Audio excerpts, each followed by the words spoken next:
Mais pourquoi sont les situations en famille avec les abons, on appelle ça bon? Donc, il m'a fait comment? Donc, il m'a fait comment encore? Attends, ma passe. Donc, t'as ça. Ton nom de Sigon Zama Fanda. J'ai des choses que je ne peux pas faire. Pour conserver cette divinité. Pour conserver cette divinité. Pour conserver la divinité, donc je ne peux pas faire ce que mes amis font.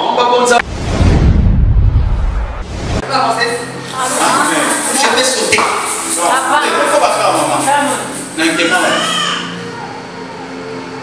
Comment toi, Jésus-Christ, est entré dans ton corps? Ta nature a changé. Mais si tu as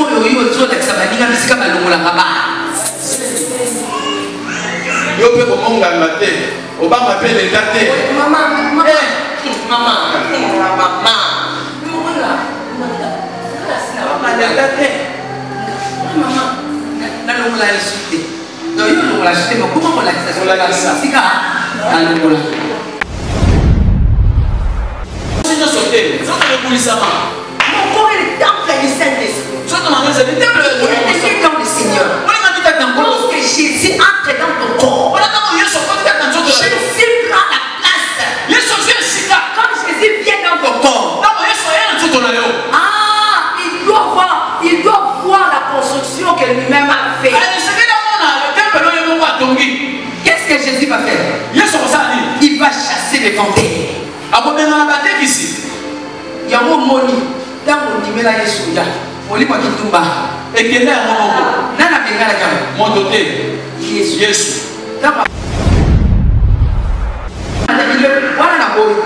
Mais comment il y a arrête du cœur. Et ça va être ça va reliquaire dans vos amis. Et ça va être ça vivant mais ça la Bible testament. Publicité ça la maman ça mais ça testament. Yo pas dit so yo au kama tu ko kanga suka maboko. Ndele ngoma ndio ngoma.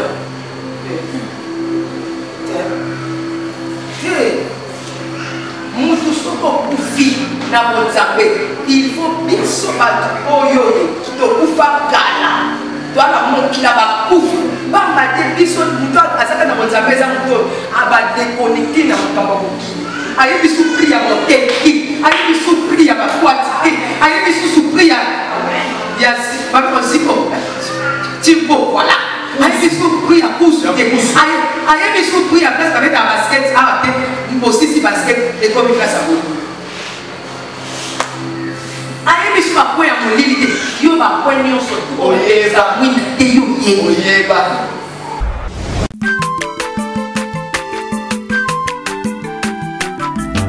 Aza mwana moto te po akosangai abongwani pete po awangata Nzambe ya le Nazarien, le Nazarien, le Nazarien, le Nazarien.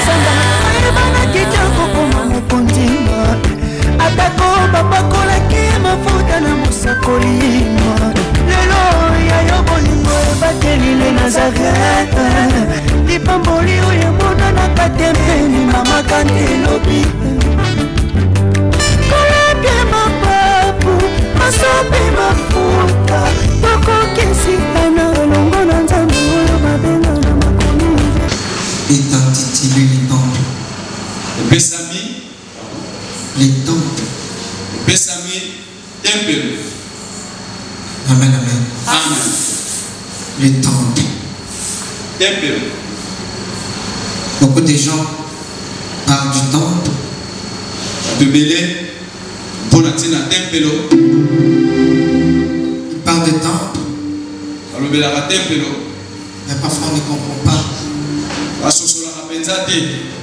y a ceux-là qui disent, je suis allé à l'église, je prends l'église. Je pars à l'église. Amen, amen. Mais ce matin, je vais parler du temple. Je t'en supplie d'être concentré. Ce que tu vas comprendre ce matin va te bénir.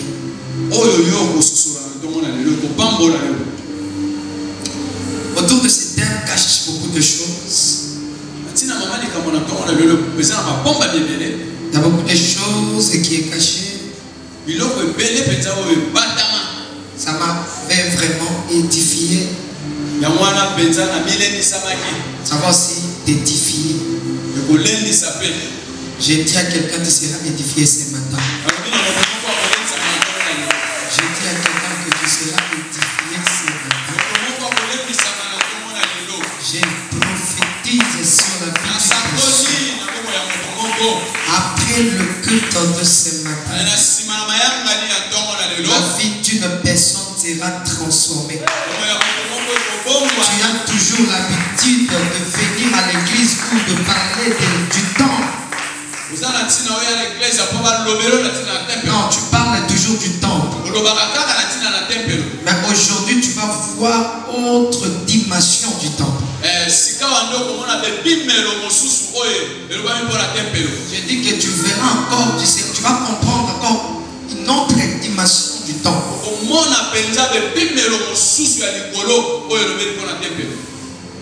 Sans plus tarder, j'aimerais qu'on lise la parole.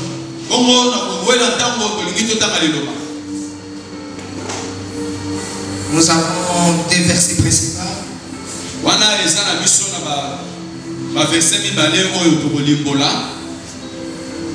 Amen, amen. Amen. Matthieu 21, 12.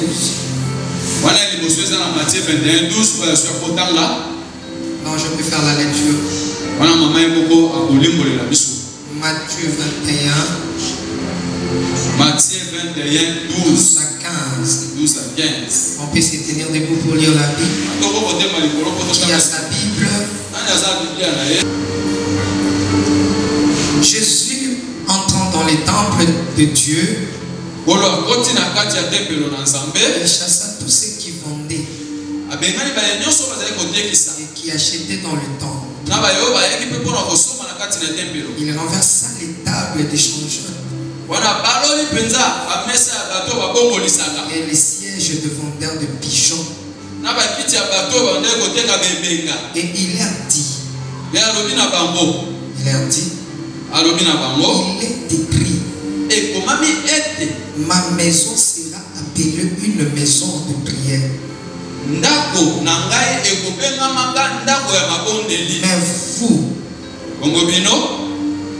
Mais vous en faites une caverne de voleurs. Des aveugles et des boiteux s'approchèrent de lui dans le temple. Et il est guéri. Acclamons la parole. Voilà, il y a encore 1 Corinthiens 3. 1 Corinthiens 3. Amen, amen. Là, on peut s'asseoir. Je vais paraphraser. Amen, amen. Bien aimé, comme je disais que le temps que le Seigneur nous a accordé ce matin, c'est le temps.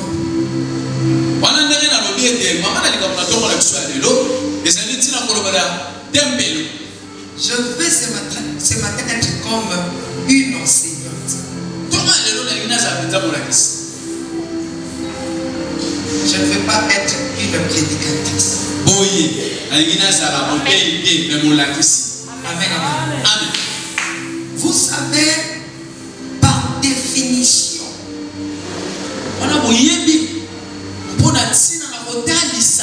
les temples, c'est un lieu ou un espace sacré.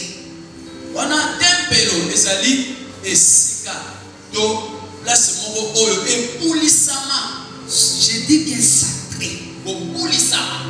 Sous la protection d'une ou de plusieurs divinités.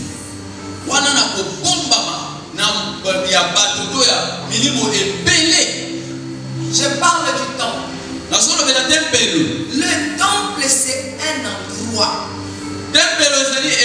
esika moko. un espace. Ezali esika moko. Et cet espace n'est pas comme tout autre espace. Comment esika yango ekesani na esika nyonso? C'est un espace sacré. Ezali esika oyo ebulisama. Et cet espace a pour contrôle les dons, les divinités ou bien la divinité. Esika yango na pele ezali na kokanza to kokamba milimo ya bonzambe. Ce sont les divinités ou bien la divinité qui contrôle ces temps. Bonzambe to banzambe ne bakamba esika yango. Il y a encore une autre définition qui m'a vraiment marqué. C'est aussi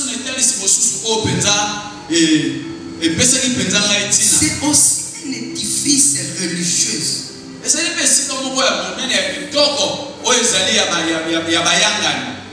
où se célèbre le culte rendu à une divinité.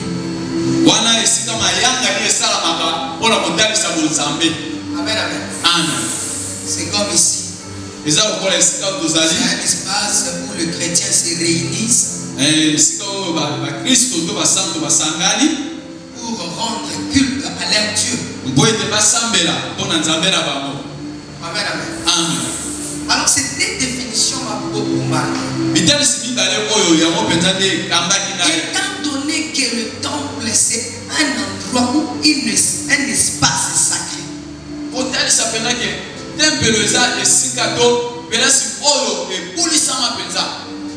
C'est un endroit où il y a des divinités ou une divinité spécifique.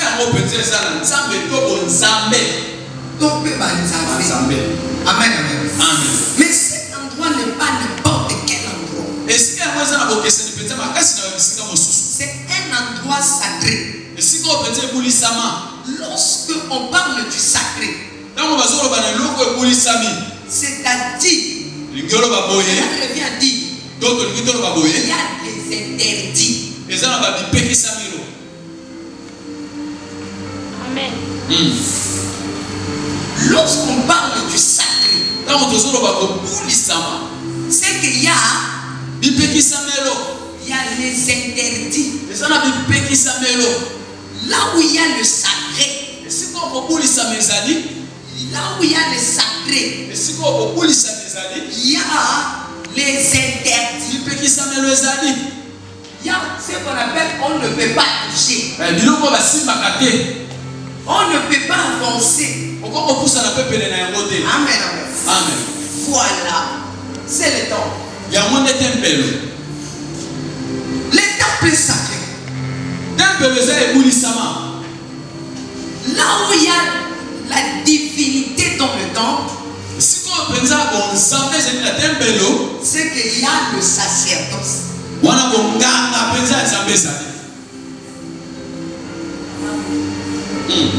Et là où il y a le sacerdoce, il y a les interdits. Est-ce que quelqu'un me permet d'avancer? Amen. Allez-y comprendre Dieu. Lorsque Dieu créait le ciel sur la terre,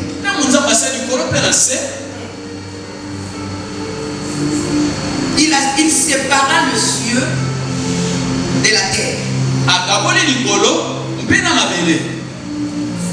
Mais pendant que j'étais en train de méditer sur cette parole, je fais que dans le jardin d'Éden, lorsque le Seigneur a tout créé, il va dire à l'homme, après avoir créé l'homme, il dira à l'homme, tu peux tout prendre. Tu peux tout prendre. Je te donne tout. Mais quand à l'arbre, quand à cet endroit,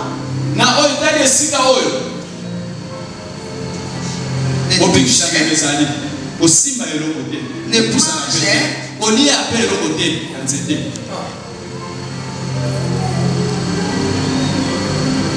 Je ne sais pas si quelqu'un comprend. Comment Dieu peut rayer? Il donne tout à l'homme. Lui, il a récupéré les ciels. C'est pour lui.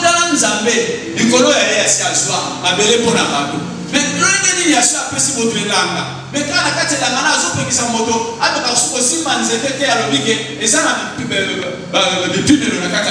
est-ce que je peux voler? Amen. Amen. Amen. Oui. Parce que l'endroit est sacré. Donc Dieu avait consacré cet endroit.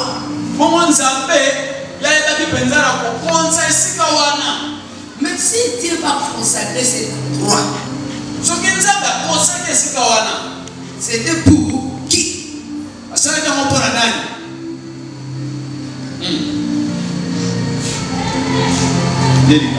Amen. Amen. Or la Bible me dit, Jésus est l'arbre de vie. Je comprends par là. Parce que Dieu a créé l'homme par son image et sa ressemblance. Dieu savait, ou bien selon le plan de Dieu, et c'est démontré même bibliquement, Dieu quittait les cieux pour visiter l'homme. Alors lorsque Dieu descendait, étant Dieu, ne pouvait pas descendre n'importe où. Amen. Aussi, Dieu n'était pas loin de l'homme. Donc l'arbre était sacré. Je peux comprendre par là. Donc Dieu avait réservé sa place dans le jardin d'Éden pour qu'il ne soit pas loin de l'homme. Dieu était caché dans cet arbre. Il était là.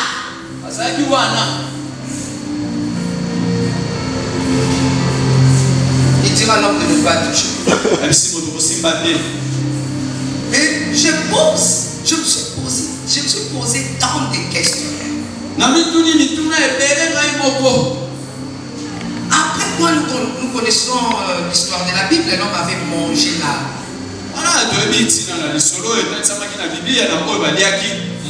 Donc cela revient à dire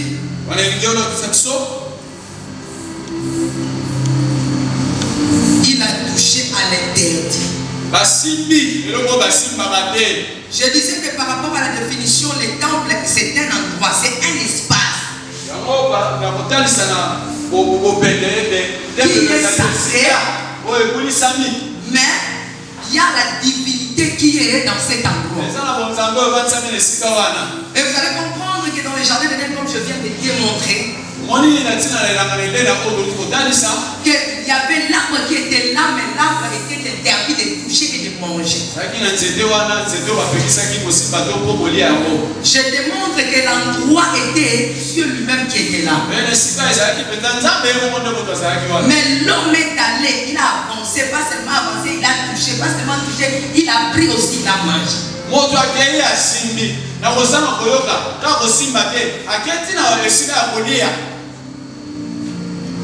Vous savez, lorsque l'homme a mangé,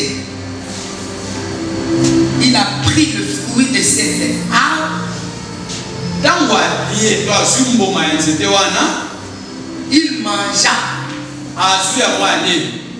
C'est-à-dire, il fait quitter cette divinité qui était dans le lieu sacré pour rester dans lui. Oui.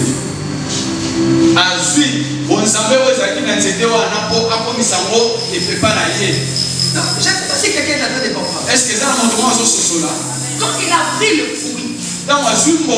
il mange le fruit de cet arbre. Parce que l'homme a été créé par le sable. Donc matière n'est pas ma belle. Si on l'aime pour moi, c'est que la carte est ligne pour moi. Comment va dire? C'est vrai, on vous a interdit de manger. Il dit oui. On dit ah non. Si vous mangez, vous deviendrez comme lui. C'est que l'arbre était lui. Oui, c'est que vous allez devenir de Dieu. C'est que l'endroit a été réservé pour Dieu. C'est que cet endroit était Dieu lui-même dans cet endroit. Dès lors que l'homme a pris le fruit de cet arbre, il mangea. Étant donné que la matière dont on l'a créée, c'est de ça, c'est la carte de l'égout. Vous allez vous amener, vous embêtez. Amen. Le manger l'arbre, ce n'était pas vraiment mauvais. Mais c'était l'état où l'homme avait mangé. Donc cela veut dire l'homme avait déplacé la divinité.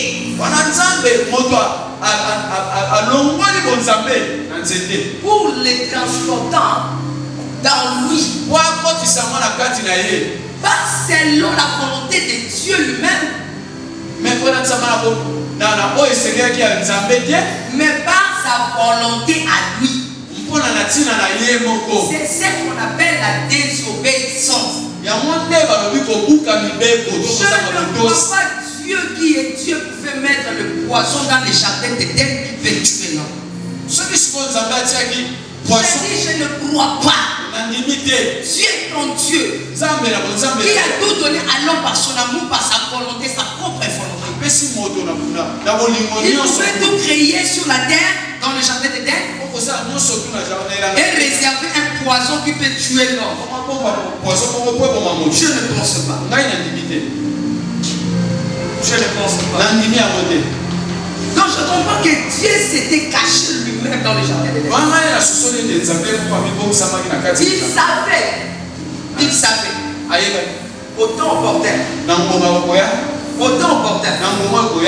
Il va sortir pour se créer dans l'homme. Mais l'homme désobéit à la parole de Dieu. Amen. Il poussa les choses plus loin pour manger. Il prend lui-même l'arbre, il mange.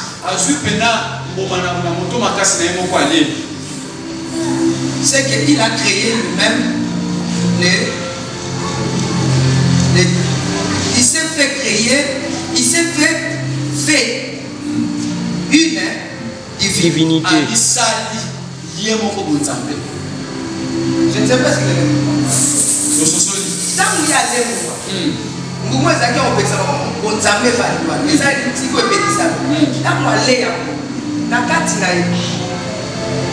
il faut qu'on interdit pour appeler ça que mais jusqu'au suite, il y a mon laissé de commis. Interdit. Amen. C'est que vous pas commis. Interdit. Parce qu'il y a mis comme ici. Merci quand ça me. Amemi mon zambe pour ta carte. Oui, il y a comme interdit. Il y a pas comme interdit. Sur une question dans les arbres. Sauf que si vous tout le monde fait là, il y a. En dehors, il y a Adam et Ève. Interdit pour ma guine, c'est Dieu comme ma guine. Nani muto fallait pas si bas. Est-ce que loi on a posé la bague qui est si bas de si kalakika. Étant donné que muto déjà suis moumassé nani si quoi commis muto faut pas si bas. Tout le monde faut pas si bas. Moto. Amen, amen.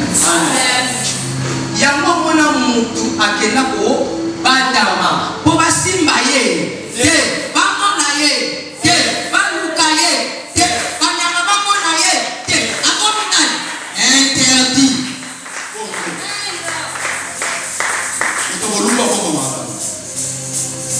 Amen, amen. Po Bible lobi boy moto tako ko mona nzambe basala nini abika. Amen.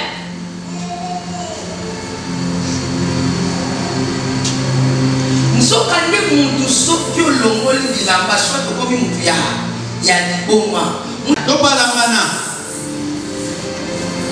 moya mutu omona ye lisusu eza te.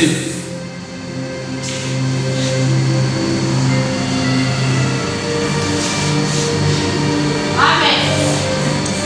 Yes. Je n'ai pas avancé. Donc l'homme s'est fait Dieu. Na makasi na ye moko. Mais malheureusement, je dis malheureusement, bon moto ne tchanyaki mbuma bongo. C'est a créé temple moko kati na ye oyo esalani.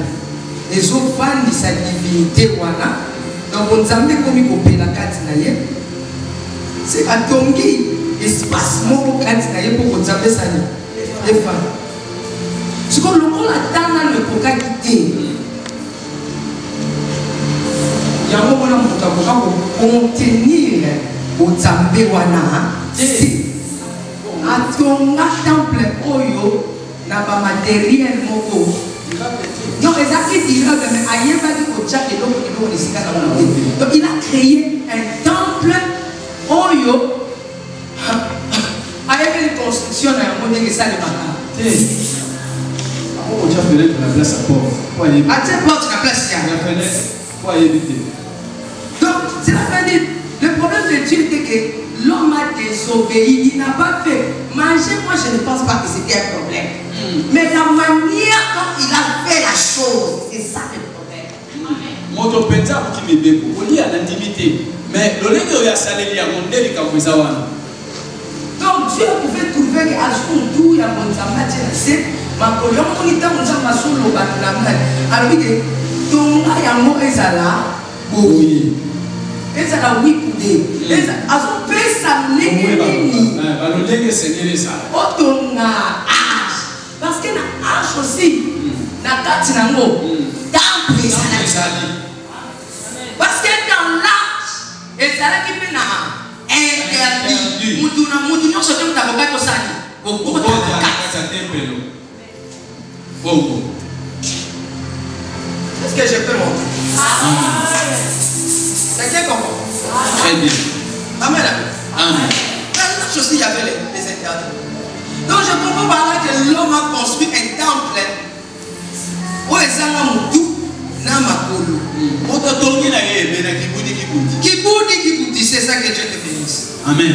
Les temples. Temple. Obeni nzamba ya kotafana. Mais on va ni sendenge. Nini. C'est ça le problème. Amen. Amen. Amen.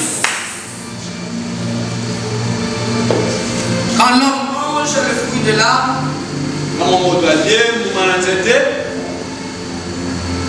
je pense qu'il s'est fait, il s'est imposé pour tout proclamer Dieu. Wana ami komisi, to ami dimisi penza komi nzambe, moto nzambe. Amen, amen. Amen. Il se cache. Wana teko bomba. Là c'était le premier Adam. Wana Adam aliboso. Et maintenant, lorsque le deuxième Adam est venu, je suis en train de méditer et en même temps poser à Dieu des questions. Mais pourquoi pour sauver l'homme, tu as choisi le corps humain pour sauver l'homme? Parce que mon garçon, mon gars, il faut ata nyama omiyela na lokola na bomoto bozala nyama mais oya na yo kaka bato bamona lokola na moto. Vous savez pourquoi? Vous savez pourquoi? Parce que c'est l'homme qui a mangé. Alors pour réparer, et c'est mieux nous voir quand on a oyoyo, batonge la qui on a dit comme ma belle, oyo salami, o commissaire, on y a moyen sur le bini, na pour oyo, il faut vendre la nenga bien. Il faut temple et ça la positionnement est bien pour que bonzambe salami et sala. Voilà pourquoi il y a beaucoup de gens, je ne vais pas commencer à prêcher. Il y a beaucoup de gens qui ont reçu Jésus-Christ dans leur vie. Bafandi sa yesude, oyo so amona nera ofanda teko, ndaba mtu na se, makolo kolo. Yesu sikoyo akomi nani? Na kaka. Yesu akomi na kaka. Oh, ndaba bandi kente koto. Abambi di epidicité. Koto abambi di bondoki. Koto tu vois Yesu asomona ke tomami bien intéressé pas c'est ça bien. Il faut la pour ça. Je déclare sur la vie d'une personne. Amen. Il est temps que Dieu puisse détruire le temple. Il est temps que le Seigneur détruise le temple que tu as mal construit dans ta vie. Afin de construire un nouveau temple. J'ai dit un nouveau temple. Si tu crois, reçois cela au nom de Jésus. Maintenant, qu'est-ce qui se passa? Lorsque Jésus déclara cela, sois béni mon fils.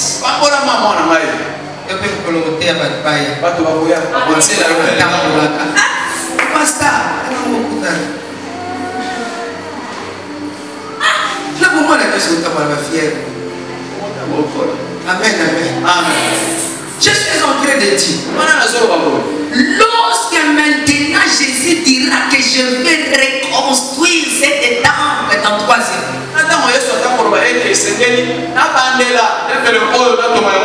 il fallait négocier avec l'homme pour récupérer les matériaux de construction.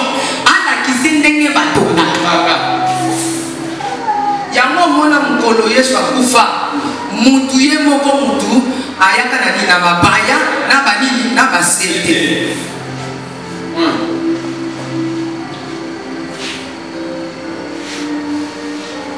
Parce que la jardin de lien na lien nini Boumani yani Boumani yanzete donc c'est une fois tomber que ça qui n'a pas zete yango plan wana etikala nini yango ta moni que poisson c'est la mukolo nzete et ndaku na ya zote na bani mabaya na bani na basete.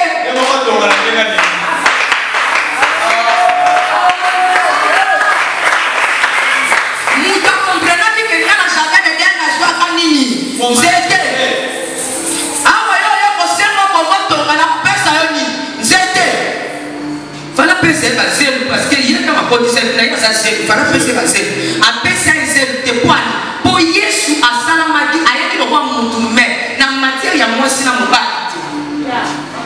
Amen. Il faut pesa ye koyo amelaki na melaki nzete na pesa bendi nzete. Est-ce que je peux monter? Amen. Pendant mutualia nzete wana ya mbuma wana nini koko kota na koko kola na kati na ye nzete wana kole koma mulaise na kama kolo na kwa ya po bakata ya koya tunga ya moni mkolo Yesu Masia ya mutu azongisela banzete na basete Yesu apona isika ba mobaka ye na wapi na Golgotha bisike za mulai parce que nzete wana se kola ki mingi eleka mulai fa ka babake na Golgotha bon nzete ebebi saki mutu koma ki mulai na déclarer likolo pina yo eloko nyonso telema na nenga mabe eloko nyonso kenya mulai na nenga mabe ekomi tango Yesu asani abuka yango apesa mo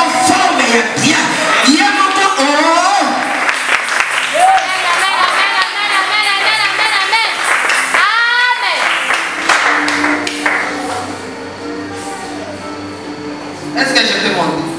Amen. Je n'ai pas encore prêché. D'accord, moi j'ai prêché.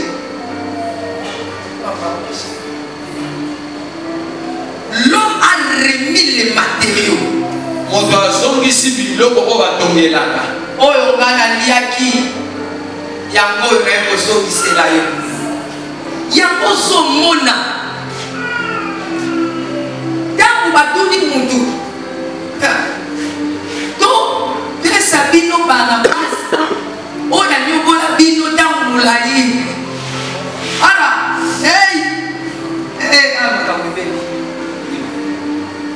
Amen. Donc, ça vient au Barnabas.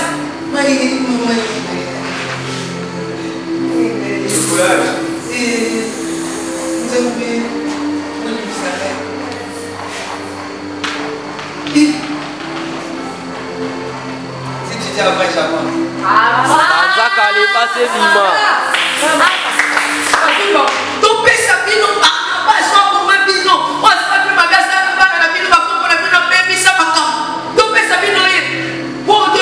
Yes. Oh, Barnabas, c'est l'image du diable et Satan. Amen. Donc, ça vient non Barnabas. Les serpents.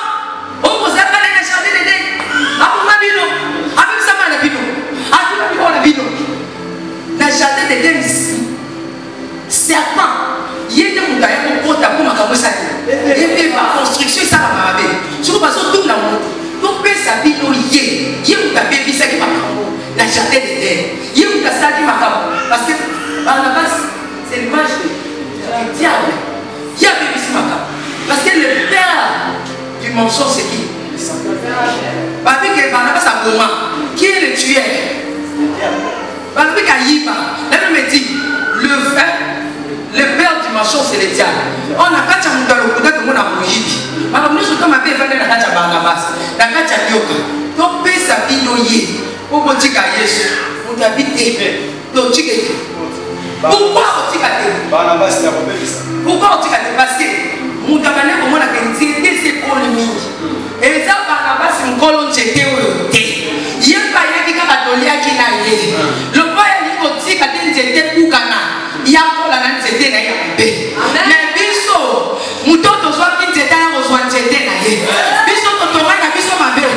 Donc il y a pas mutoto n'a rien qui jeté n'a rien. Il y a la sali. Abimawa. Toto maye. Oh, to bayo. To li Barnabas te. Biso na ni kamna Barnabas. Bana ni kamna nani? Na ngolo jeté. Amen. Amen. Yango mona. Fallait qu'un monde habite ma peau. Hier soyez à l'étoile 4 ans de c'est un peu moins pour voilà. Aucun lelo. C'était on a école là. Quand tu vois pas mécanique. Il y a la bataille. Quand tu me soit Dieu me péga. Moi ça me gagne. Elle a bien fait la mise. Non.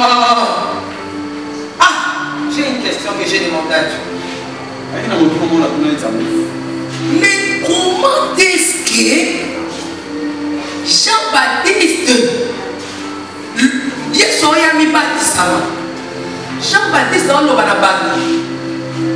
Au-delà, moi, je n'ai pas d'aujourd'hui. Voici l'agneau de Dieu.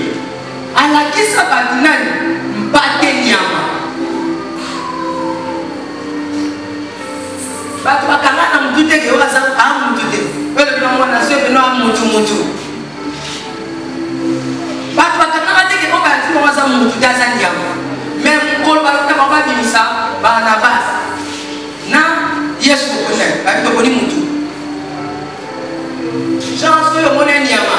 Mais biso so yetu amutu.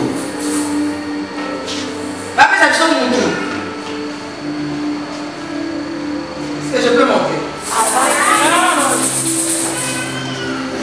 Est-ce que je peux avancer? Amen.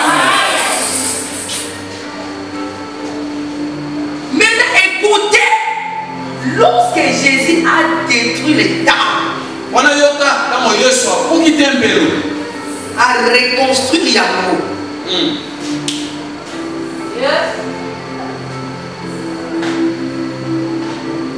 La résurrection, là où Jésus a fait quoi? Tu vas le dire. Jésus a fait quoi? Pourquoi on t'a quoi là?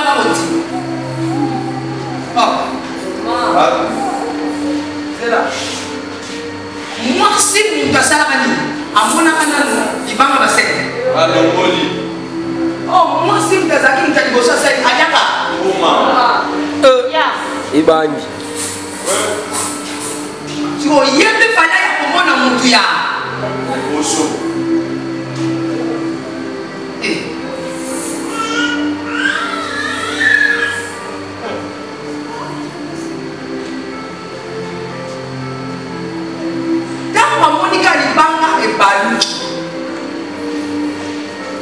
Moi, c'est assez. Avec la Québec, alors on va la saluer. Je connais la jardin de tête dans moi, ça, jusqu'au lana. C'est pas. On va la saluer. Dans mon pays, soit circuit. À Tongi, donc c'est une manière de dire qu'il a rebâti dans. On va pas ça là. Yam tabane ko be bisa yebe fo tabana usani. Na bi makamuni soto mo de beba na fina yo be mto za ko su ko mo na ko mana. Tu su so ba no mo de la yo te. Na bi yo mu ka ko su ba no mo na ka ba ba changer. Et directement à l'obé na ke be kana. Mobile. Quand on est passé dans le jardin de Dieu, à qui m'a vous évitez, mon père a dit, Tokota, Tambaya, Jean, Pierre, Bakota, Bible dit que Pierre a compté par les jets, par classé, par ça, au moins, il n'y a pas de les Aléandais à classer pour automatiquement ma paix, au tchakam en désordre. Nasiko aussi n'a tombé à mon année ya bien. Allez, pour le coup. Quand vous siko you, parce que bakuta bapanda kaba kono Yesu asema. Abi bon, les na sabu. Au biso za ba voisin. Yeah. Chaque fois tu sais. Amen. Abile na sabu, na utiliza sana. Kutunganda. Basisi kutunga la classe. Yo mona pia bachaka tele. Oh, il est déjà mon akibuna déjà classé.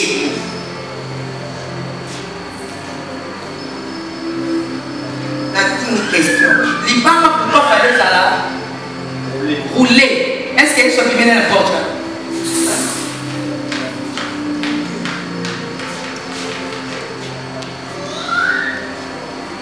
Alors, tu l'as, ça bien à la porte, voilà. Si vous voulez, qui vous voulez voir? Comment on peut mettre la porte là-bas?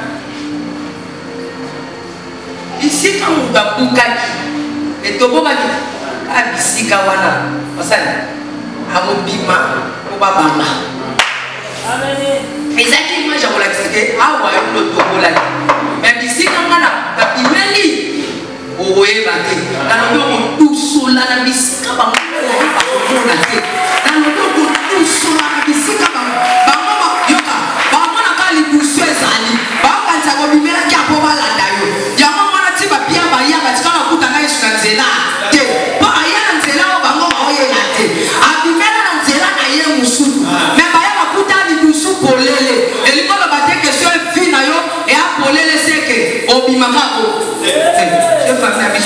pauvre et lui on va dire que quand on l'a amen. Dans la porte, il y a un obéi. Non, non, ma place, il y a un obéi. Il y a un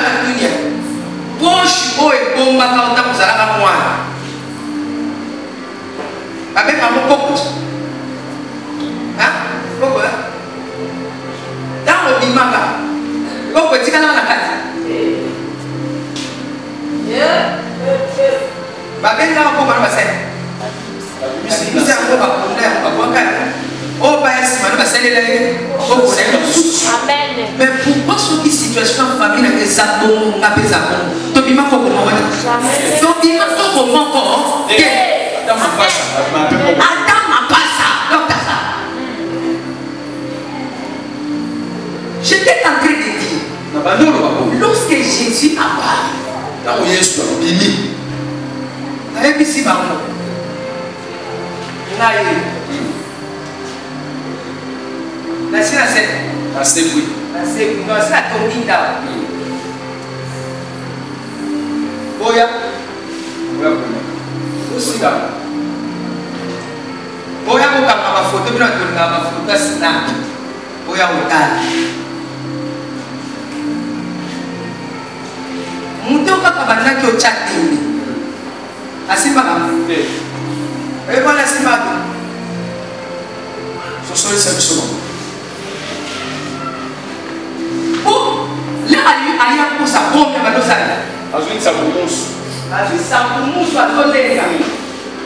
à mon avis, déjà, construction est temple changé.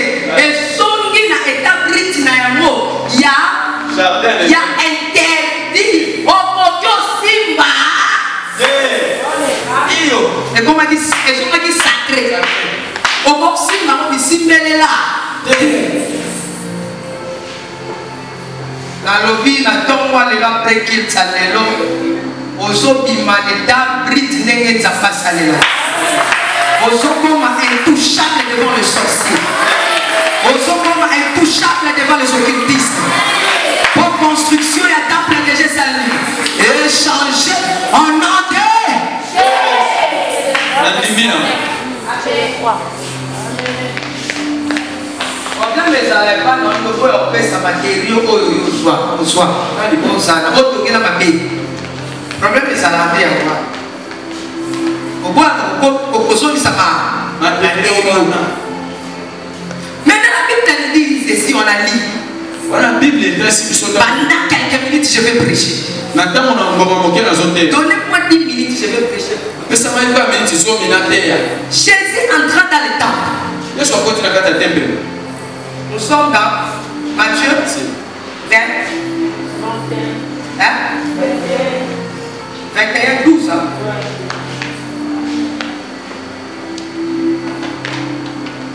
C'était 12.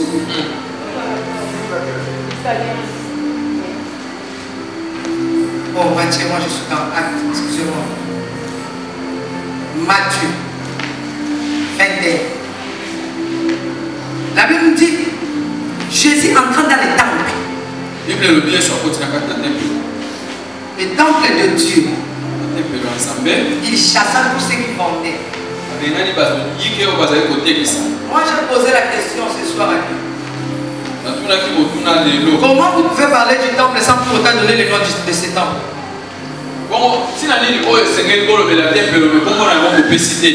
Mais si c'était le temple de Jérusalem, le temple de... Il y avait beaucoup de temples à ce temple. Il fallait donner le nom du temple. Jésus entra dans le temple de Dieu. Il trouva, il y avait des vendeurs. Bien aimé, lorsque ta vie est dans le péché, lorsque tu ne marches pas en conformité avec la parole, sache-le bien que ta vie, ça devient un temple mal construit. Parce que la Bible me dit d'après Corinthiens, ne savez-vous pas que votre corps c'est le temple du Saint-Esprit? Ne savez-vous pas? Ah oui. Dieu est en train de rappeler. Dieu est en train de réveiller la mémoire de l'homme. Ne savez-tu pas? Il y a quoi? Les interdits.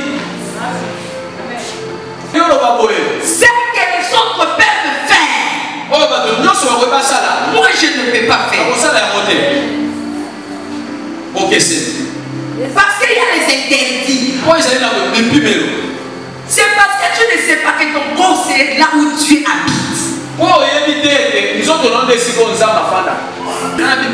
J'ai des choses que je ne peux pas faire. Pour conserver cette divinité. Pour conserver cette divinité. Pour conserver la divinité, donc je ne peux pas faire ce que mes amis font.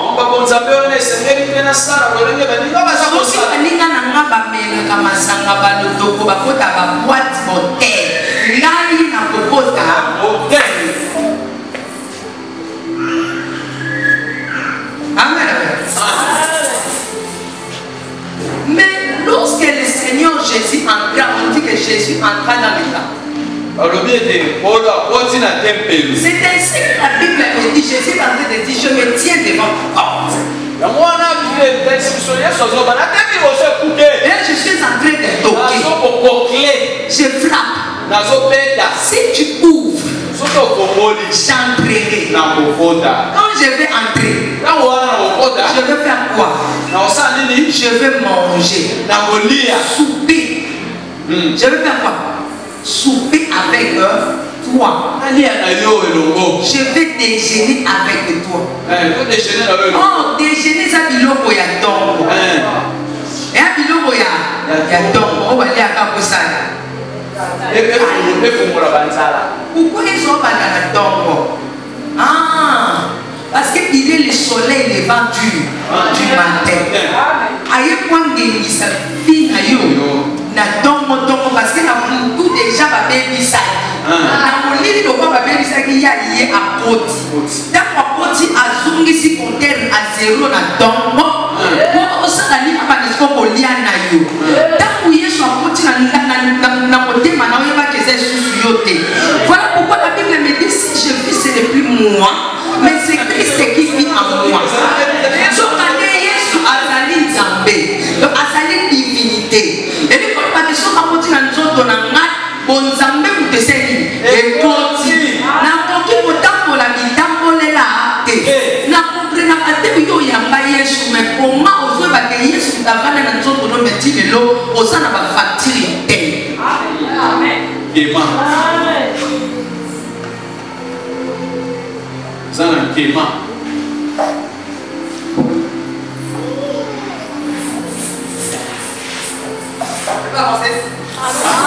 Je vais sauter.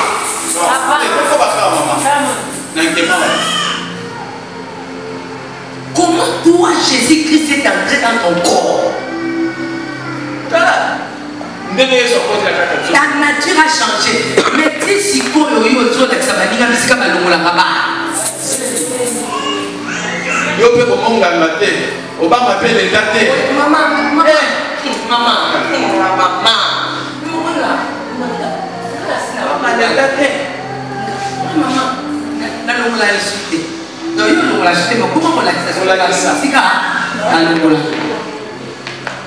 Si le lo ozo ko sa na docteur wana te numéro na ipo lo na téléphone na yo te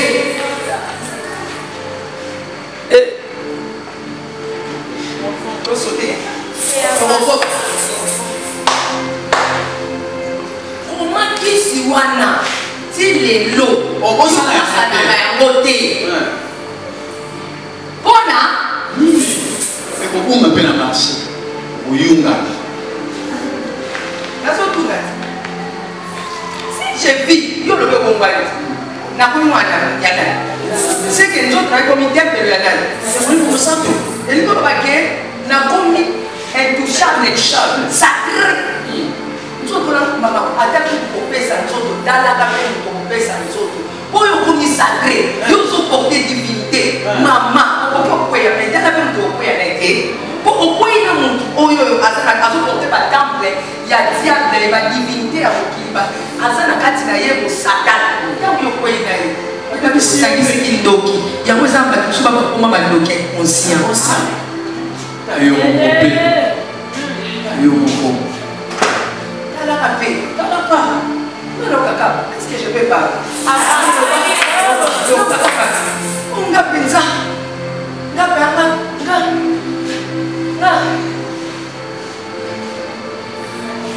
Avance. Maman Koba. Pourquoi pas la base? Regardez à ça, moi, sous-vêtement, la quitte, c'est la gare, bâtiment santé. La quitte, c'est la gare. Si vous avez un mobile, sous-vêtement, le quitte, la gare, au bon abat, quitte, la gare. C'est comme si un mois n'a pas passé, ça n'a pas les pas de la ça n'a pas les. Même si moi, si nous sommes dans un mois, sur quitte, la gare. Attends, que main. C'est pas tout le monde, il y a toutes les femmes qui peuvent voir ton corps. Parce que ton corps est sacré. Amen. Il y a des interdits dans mon corps. Ça ne peut pas s'amuser dans la main. Au moins, des mots et vous voyez. Dans la seconde, il faut qu'il dise là. Jamais la mot qui dise là. On a eu un boy. Moi, je ne sais pas le lire.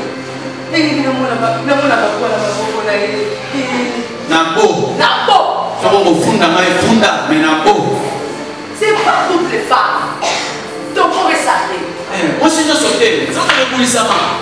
corps est le temple du Saint-Esprit. Il est élevé dans le Seigneur. Lorsque Jésus entre dans ton corps, Jésus prend la place.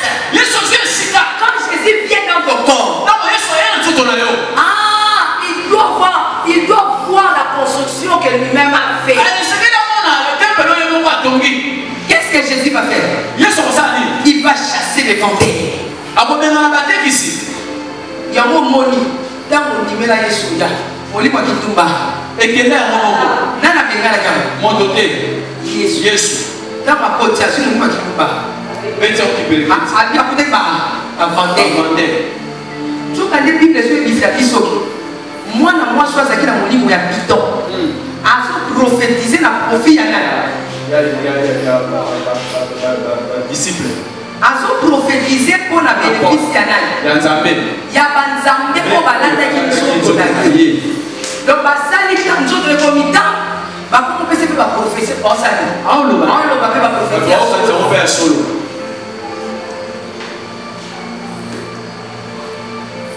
C'est son demandeur. Et ça, ma profit, bah, tiens, mon livre, ma prophétie. Oh, ma mot va dire à intérêt. Bien aimé, mon livre va porter ça, Yohana. Au moins, qui ont gagné des mains, pas des mondes vont gagner. Bah, nous, va niveau ça, là, on a mis au gagner.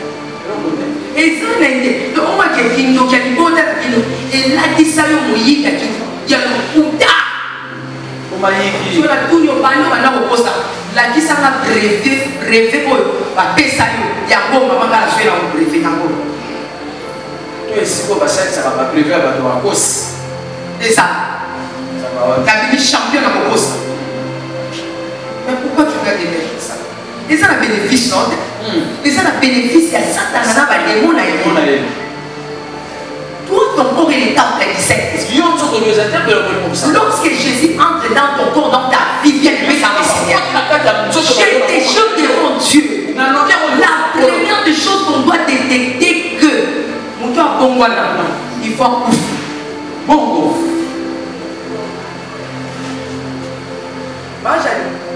au moins, il y a un bon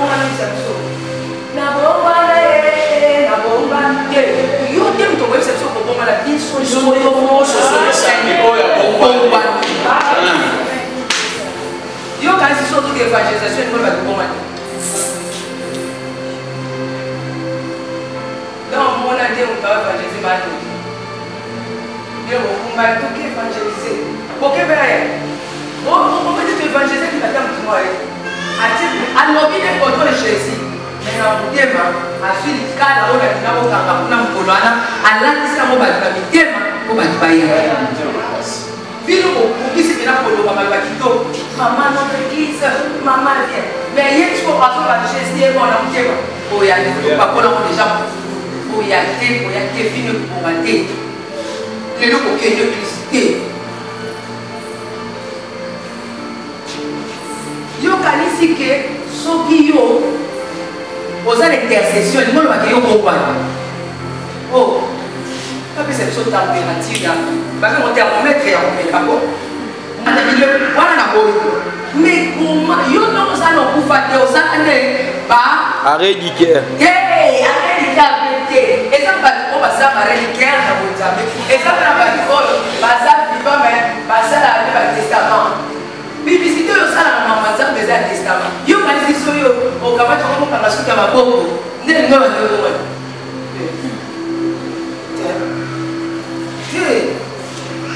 Mutu soko kufi na bonzambe.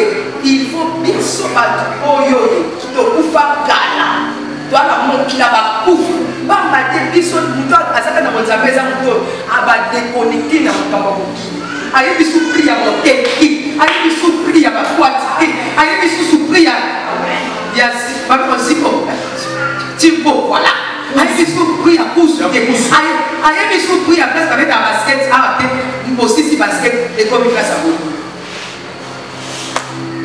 Aye biso ba ko ya molili yo ba ko nyonso to oyeba mwina te yo oyeba. Na ba priya hotel nyonso oyeba ngote. Lokela ko ya mayana. Amayana kuna. Ce sont vous ne vous savez pas pour que la parole. Pour bâtir qu'il a pu avoir la place la place à midi. Est-ce que je peux plus? J'étais en train de dire. Ce qui nous a couffé à couffé. Donc, les gens qui sont comme la bonne armée, il y a un peu à commis mon Christ avec la veine au sauter. Et il y a un peu bon, on a compris, donc nous avons beaucoup de filles. Beaucoup de filles, ça suffit comme à tout tirer les cas. Ce qu'a tout dit, mais pas les lycéens. Amen. Il faut dire beaucoup de pas. N'a y est pour ça. On sait quoi d'ailleurs. Amen. Si vous moto oya bolo bagi yo kufa, il faut ça là. Munganga. To yebeza. Na pour mon l'église. Moi, c'est déjà 6 mois dans mon zambé. C'est déjà moi, une année dans mon zambé. Ok. Photo, soit pour faire. Malam. Ni tout ça, viens me dire. Donc aussi, madame, mon thème, na yo. Pour te passer, il y a un arrêt. Parce que une vidéo est ça, il faut sauter. Et là, tu vas couper mon thème et quand tu me c'est ça là. Donc, on a mangé dans ma toile. Non, ça c'est la maison qui a gagné un.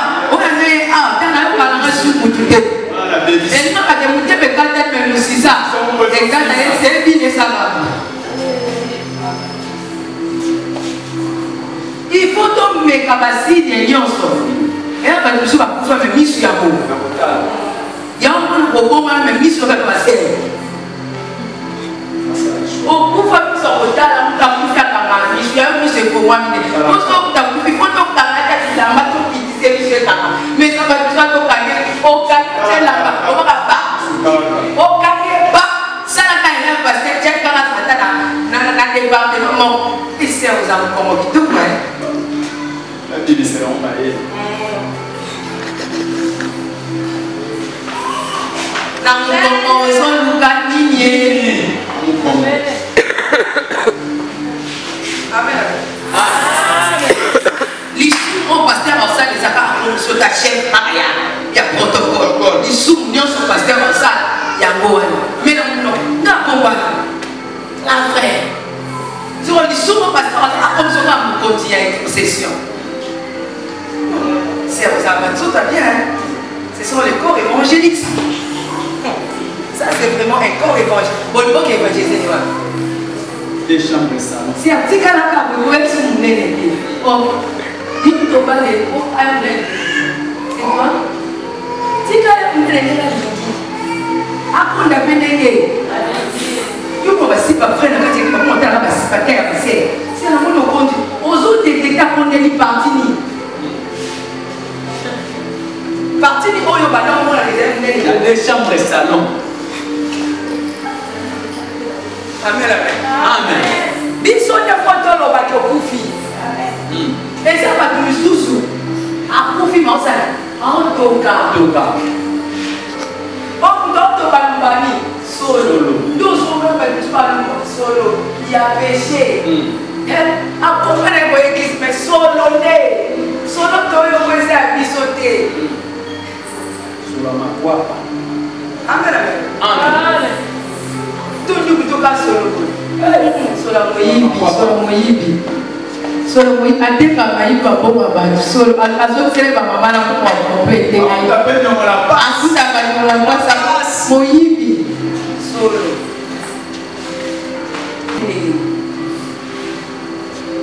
Jésus a chassé les vendeurs. Au bien. Tant que je suis en train de moi à Bénala. À vendeur, maintenant ils sont pas des moyens. Vendeur, on les a tous à des cadeaux là-bas. Ils ont donné la table à mon sang. Aux années qui a fait sa coca belle. Aux années gentil. Après sa caillou. Bon, on va foutre. Aux années, il y a Igué. Il y a Igué, il y a fait sa papa. Aux années, il y a Champon. Aussi, c'est pas pour moi sur la Bible. Il y a des gens qui ont pas pour la Bible. C'est pas pour la Bible. Bon, ça va bien. Bah là, si pas pour la Bible, elle va bien. Il y a Jacques, il y a Jean, il y a Jean-Paul, il y a Pierre.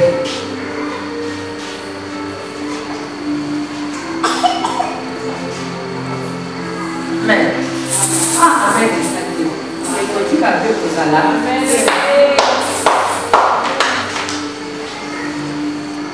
Amen, amen. Amen. Amen, amen. Amen. Non, c'est un château, ma tête, non, pour pas m'enlever. Non, c'est quelque chose comme Amen. Amen, amen. Oh. Comment vous insérez en Christ? Vous nous avez d'ailleurs. Non. Nous sommes sur la carte à vous avez pour faire un dégué mon bah, il est beau. La maintenant, on le père de l'année, la même on va vendre. Aux vendeurs. Il y a ça. Il y a pas de il y a Paul, il y a Pierre, il y a Jacques, il y a Jean-Paul. Nous avons ensemble. Et puis, on a fait avant 4 Des sensites. on a fait avant 4 au bout de télé, on va le dire. Nous avons fait alors bien, on va côté moi, on va dire qu'on va être 4 là-bas. Attends, il y a mon livre, madame, il faut se c'est pas. Nous, on a dit, maman, ça ne va pas bien. Nous, on a fait il y a un canard, 15 ans, au Websi, il faut que y a des au cabine, c'est même en plus, il faut que il y a bien pas plus de semaines en plus. Il y a à la bête, c'est OK, on va valorer le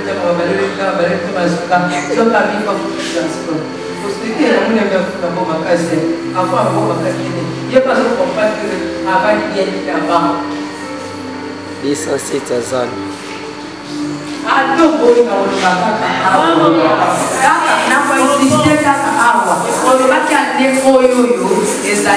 crainte de Dieu, la prière et le service de Dieu. Il ouvre papa. Dieu soit béni, ma vendeur. Ma pigeon. Il y a un moment où il y a la carte. Yo mataka. Tout le monde a tchétché. On va tchétché, ok? Capella. Quand on fait capella. On va le faire dans le matériel. On va faire ok? Bon marché. La quête tchétché. La quête tchétché. Comment il y a un tchétché dans ça? De côté. Là, vous avez un cadavre. Bandez à la radio, il y a un tchétché. Il y a des missions. Tchétché, il faut se dire un cadavre. Si vous qui tchétché, vous qui tchétché, maman, soit dans ta bataille, il faut tout le monde là. Quel autre là, pour processer à quel autre si vous avez tout bataille, tu as pas dit. Eh maman, il n'a pas besoin. Na baptiste. On va se voler à mort. Bon, soit parce que nous avons la baptiste. La baptiste, on va se voler à aider. Tout va bien. Hein? Fille de Komaka, Yesu abengani na bataille. Na bataille, nous avons dit qu'il y a instabilité. Mon livre, il y a instabilité. Mon livre, il y a instabilité. Et ça, nous va pourquoi. Il va pourquoi. Dans mon livre, en cause, tu es mon bébé, tu es mon chouchou, tu es mon valet, tu es mon lait, tu es mon outil la la. Pourquoi le mensonge jusqu'à ce point? Ce que tu as fait, tu as payé. Nous avons besoin de l'âge. Son âme.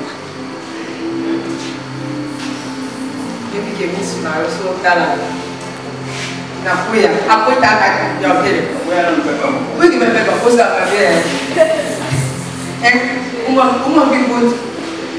Parce que Dieu n'a pas le monde. Si on va dire le mot, humilité. Comment le roi mais bouquet. À tout ça, on est dans le mot pour le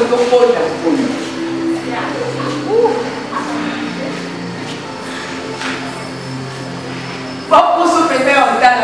Mais yo zo ka sai. Yo que sai. Débattre le quoi les demander. Bateau va comment va pas pour le oui ça c'est prendre. On va poser le bébé ailleurs bis pas poser les choses. Au bis qui nous est là. Des lignes le pas sirène le sai. Le va c'est le pas sirène. Avec le ah il va bien sirène dans ma vie. La tête est sirène dans ma vie. Au moins enfin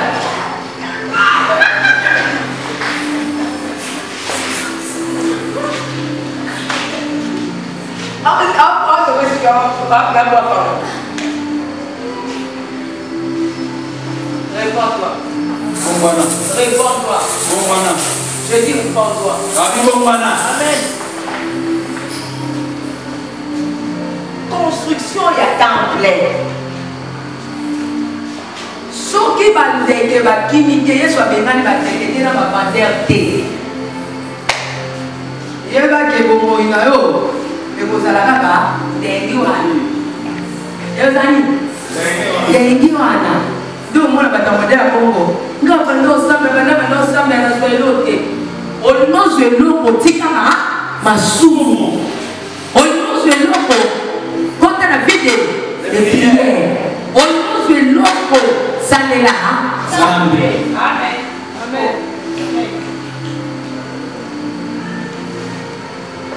Yesu asoko là-bas. Yesu asoko là-bas. La Bible me dit lorsque Jésus a chassé, il a chassé qui? Quand Yesu a bengani. Dans les tables, il renversa les tables des changeurs. Pardonnez. Mesa ya bato wa bongo lisaka. Mesa ya bato wa bongo lisaka. Acha mo. Mesa.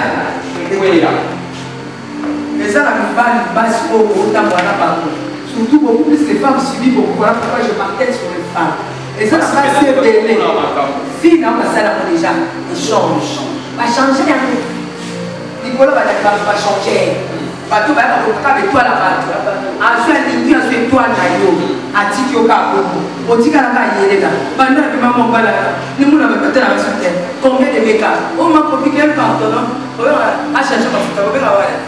A dermatologue. On va changer ma photo. Au Kélimba, au Sui. T'as un peu de lance. On va mettre un peu de changer là. Ah, il y a un bateau là. Parce que tu as un bateau sur le bateau, tu as un bateau. Voilà, déjà 5. Bon, voilà, on va faire 50 $. Il y a encore, on dit que tu as le dollar, il y a 50 $. Et pour le dollar, on besoin de 50 $, on s'est fait là. On s'est fait là, il y a la face à bon. Pendant qu'on soit motivé, on nous partage 10 $. Amen. Ah, nous verrons ma vérité. Après quoi, la Bible dit, qu'est-ce que Jésus a fait? Jésus va dire, ma maison sera appelée la maison de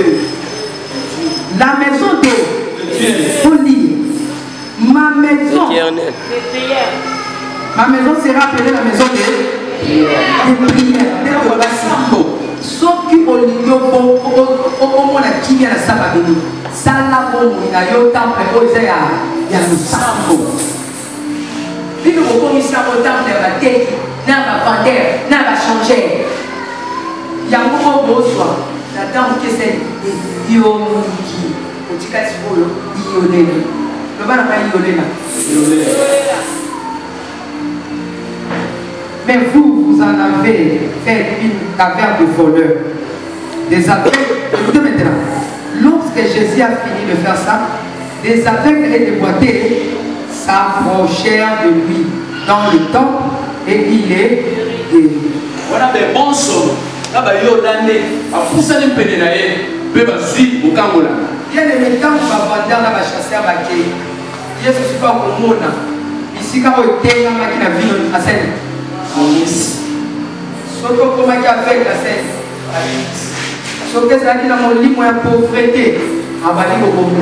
Il faut avoir avec les babis avant qui boitaient dans haut et si la pauvreté de la faut la changer la Seine. Il faut m'assurer ça. Et dis-moi, pour finir, vous allez pour finir. Au cas de l'Ingal. Et puis, on se trouve ça. Il y a des gens qui ont des gens qui ont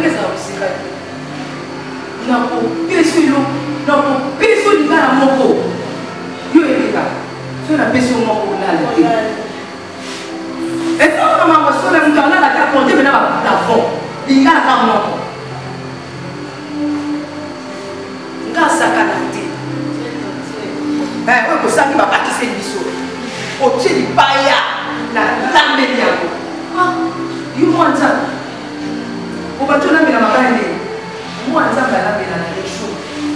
pour ceux qui payent par place, c'est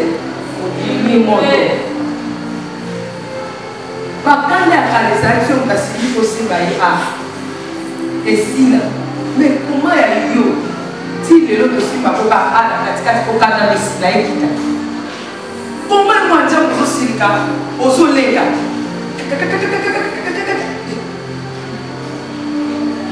possible de mettre en soi là les mamans sont capable possible petit canard c'est une carte là on dit au canard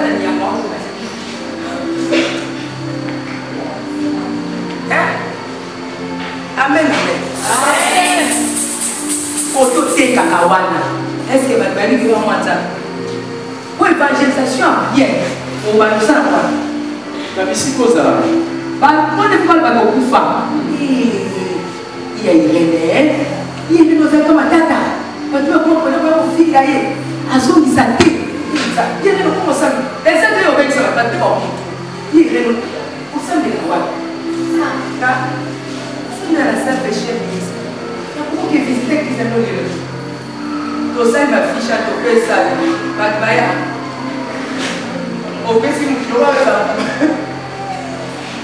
aux amatata pas de maison pas pour la matata là non pas au ça va na ga il mo kuna ngane c'est que ça va être là et bon bandana ko ni soit si ça qui boiter na yo asisa pauvreté na yo a changer vie na yo o ngenga pe lo ba tsu a ngenga tika na kitumba wana tika na kimoyibi par aventure escroquerie mi ba ya batu mi ba ya bala mi kalbala ya bala est-ce que j'ai pas soso là et santé que Dieu bénisse.